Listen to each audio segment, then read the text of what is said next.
The usefulness of what is useless.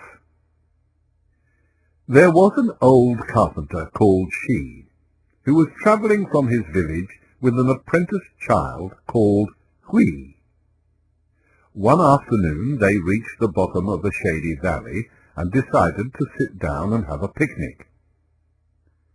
Hui, who was a rather rough lad, respecting nothing and never saying his prayers, noticed a giant oak tree with an awkward shape. It sprawled in all directions, and most of its branches were dead. All that it seemed useful for was the great amount of timber it would make.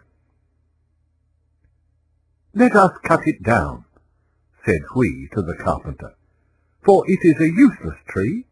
It does not even give enough shade for us to sit under.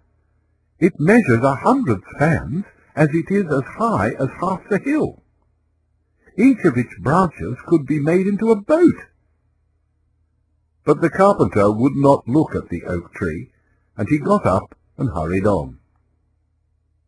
Hui, however, would not follow. He looked at the tree until he got tired of planning the houses he could build from it. Then a crowd of people came from the nearby village, and they began praying, for an altar had been hollowed out of the trunk. Hui, rather disappointed, ran after his master and said, "Since I have been learning the trade with you, I have never seen timber so good as this tree.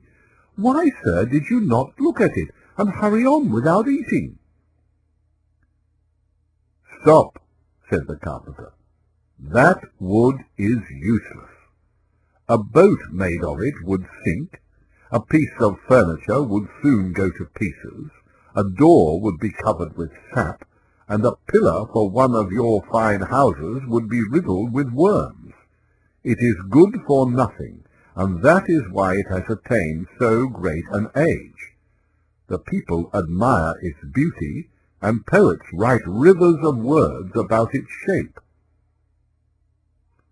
That night Hui had a dream. The guardian angel of the tree appeared in the shape of the spirit of the countryside, with lovely flowering bushes instead of hair, and ducks nesting in the wild grasses that made its beard. With the voice of a mountain stream the angel spoke. "Can you compare the old oak tree in my valley with any other tree? There are pear trees and peach trees, hawthorns and orange trees, but their branches are broken or torn, for they bear too many fruits. The rough village boys knock them down when they are ripe. These trees are thoroughly abused, therefore they cannot complete their full life.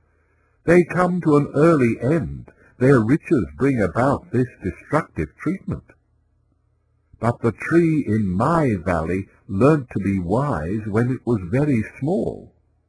It learnt to be useless, and this saved it several times from being destroyed. Now, being useless was of the greatest use to it. As nobody wanted its wood, it became my altar, and by so doing it protected itself from the injury of those who did not know that it was useless. If it were not my altar, it would be still in danger of being cut down by such rough people as you, and the poets and the people could not enjoy its beauty." When Hui woke up, he swore that he would be rough no longer, and remember to say his prayers. And he kept his word, for Hui had learnt that there was use in beautiful, useless things.